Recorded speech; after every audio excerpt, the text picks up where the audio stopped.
ሰላም ሰላም ውድ የተዋሕዶ ልጆች የእመቤታችን የቅድስት ድንግል ማርያም የአስራት የበረከት የአደራ ልጆች በያላችሁበት እግዚአብሔር ሰላም ከእናንተ ጋር ይሁን። ዛሬ ስለዚች መስቀል ነግራችሁ የመጣሁት እቺ መስቀል የተምር እንጨት ናት። በስደት ሀገር ላይ እኔ ራሴ በእጄ የሰራኋት። ከዛ በፊት ግን አንድ ምስክር ልንገራችሁ። እኔ ወደ ኦርቶዶክስ ከመምጣቴ በፊት ማለት ነው እመቤቴ ምስክሬ ናት። ለ4 ዓመት በጣም ትልቅ መስቀል ማለት ነው ማንም ሰው ሳያውቅብኝ 4 ዓመት አድርጌያለሁ። ያ ማለት ኢትዮጵያ ማለት ነው። ማንም ሰው ሳያውቅብኝ በቃ ለ4 ዓመት ከዛ ማንም ሰው በቃ ሌሎች ሰዎች ግን ያዩብኝ ነበር። አጋጣሚ ይታይ ነበር መስቀሌና ለ4 ዓመት ማንም ሰው ሳይ በቃ ገዝቼ ማለት ነው ገዝቼ ለ4 ዓመት አንገቴ ላይ መስቀል አድርጌያለሁ። ቤተሰብ ሳያውቅ ማንም ሰው ሳያውቅ ማለት ነው። እና ስለዚህ ስለ ተምር እንጨት ደግሞ ልንገራችሁ። አስሬን ከኢትዮጵያ ዕቃ አምጪልኝ አልኳት። ከዛ አላመጣም አለችኝ።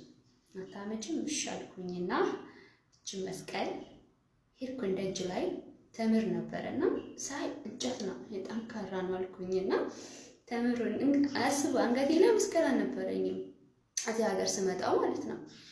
ከዛ ሄድኩኝ ነው ቆርጬ እንትኑ እንዳይጠፋብኝ በስክሪፕቶ ላይ እንጨቱ ላይ መስቀል ሰራውኝና እችን መስቀል አንገቴ ላይ አደረኩኝ እና እቺ መስቀል በጣም ብዙ ተአምራት ያደረገች መስቀል ናት። እመኑ እንጂ እውነት ይሆንላችኋል። ከዛን አንገቴ ላይ አደረኩኝ ከጀምሮ ከዛ በኋላ ነውና ከማዳሚ ጋር በቃ ጠዋትና ማታ ቤት ውስጥ ይላል ጥላቻው ነው። እና ይሄንን መስቀል አንገቴ ላይ አጋጣሚ ነው ያየችው። እሷ ራሱ ማሳየት አልፈለኩም ነበረ። እንደዚህ ጎንበስ ስል ቁልፍ ልብስ ነበር እንደዚህ የለበስኩኝና ወጣች መስቀሌ ማለት ነው። እቺ ወጣችና ጫዋች ማለት ነው። ከዛ ምን ብትለኝ እንትኑ ነው ይሄንን መስቀል ሳይሆን እናድዳለሁ አለችኝ። እግዚአብሔር ምስክሬ ነው። ይሄንን መስቀል ሳይ እናድዳለሁ ምናምን ብላ ጫዋችብኝ። ከዛ ያኔ ነው በጣም ቋንቋ አልችልም ነበርና አስተርጓሚ ጋር ደወለችና ልጅቱ እንዲ ብላ አወራቻትና ሴትየዋ ደግሞ አነገረችኝ። መስቀልሽን ታወልቂያለሽ ወይስ ስራ ትሰሪያለሽ ተባልኩኝ። ከዛ አይ መስቀሌን አላወልቅም አልኳት። እግዚአብሔር ምስክሬ ነው የምላችሁ መስቀሌን አላወልቅም። ምን ብያለሁኝ? እግዚአብሔር ሆይ አልኩኝ። በቃ ሰማዕትነት መቀበል ካለብኝ እንኳን እዚህ ሀገር ላይ ይቀበላለሁ ብዬ አውቃለሁ። በእውነት ነው ይሄን ነው የምላችሁና ከዛ እቺ መስቀል አንገቴ ላይ ለአሁን 3 ዓመት 4 ዓመት አደረኩኝ። ከዛ በኋላ ይሄ የመጣልኝ ማለት ነው። ሌላ ታሪክ ታምር ልንገራችሁ ግን በቀጣይ ቪዲዮ እንዴት አድርጌ ደግሞ በእጄ ስዕል አልነበረኝም። በነገራችን ላይ እንደ ከንቱ ውዳሴ እንዳትቆጡብኝ። በስደት ሀገር ላላችሁ ትምህርት ይሆናችኋል። መስቀል የለኝም፣ ነጠላ የለኝም፣ የጸሎት መጽሐፍት የለኝም ብላችሁ ለምታስቡ ልጆች በስልካችሁ ውዳሴ ማርያምን እየጸለያችሁ ነገር ማድረግ ትችላላችሁ። እና ደግሞ እኔ በራሴ ዝም ብዬ ከምጸልይ ብዬ በእጄ የሳልኳቸውን ስዕል አድኖ ደግሞ በነጭ ወረቀት ላይ ሳልኩኝ ደግሞ አሳያችኋለሁ በቀጣይ ቪዲዮ ማለት ነው። ወደ ኋላ ስመልስላችሁ ደግሞ ብሩክቲ ለምንድነው ኦርቶዶክስ የሆንሽው ብሎ ከታወቀ በኋላ ብሶ ጠይቁኝ ነበር። ግን ምን ነበረ እግዚአብሔር ምስክሬ ነው የምላችሁ ማለት ነው። ድንግል ማርያምን እኔ የክርስቶስን ፍቅር አላውቅም ማለት ፍቅሩ ነው እላቸው ነበር። የክርስቶስን ፍቅር አላውቅም ማለት ከሰማይ ሰማያት ወርዶ ከቅድስት ድንግል ማርያም ተወልዶ እኔን ማዳኑን አላውቅም ነበር። በቃ ማለት ዓለምን ማዳንን እኔ እግዚአብሔር ምን ያህል ውለታ እንደከፈለልኝ አላውቅም ነበር። ምን ነበረ ሰዎች ጠይቁኝ ምን አይነት መልስም ስለሌለኝ እና ደግሞ የእውነት ደግሞ ምን ነበረ በቃ የክርስቶስ ፍቅር ነው እላቸው ነበር። ከዛ ምንም አይሉኝም ዝም ይሉኛል። በአራት ነጥብ ዝግት ሌላ ጥያቄ ጠይቁኝ ማለት ነው። ብሩክቲ ለምንድን ነው ክርስቲያን የሆንሽው ሲሉኝ የክርስቶስ ፍቅሩ ነው ፍቅሩ እላቸው ነበር። እንዲህ ብዬ ነው የምመልስላቸው። እናንተ ራሱ ፍቅሩ ሲገባችሁ ትመለሳላችሁ ነበር።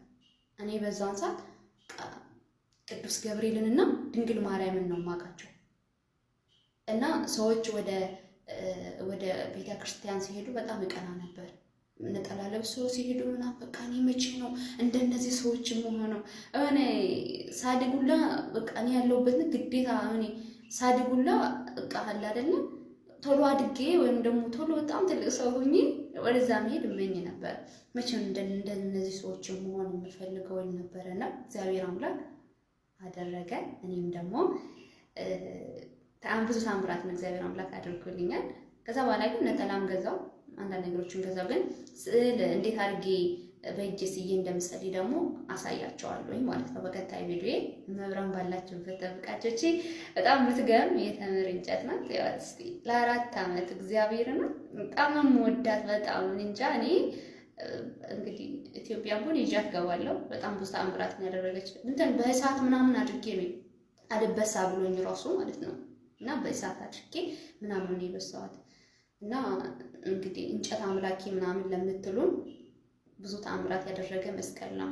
መስቀል ኃይላችን ነው። መስቀል ቤዛችን ነው። መስቀል የነፍሳችን መዳኛ ነው።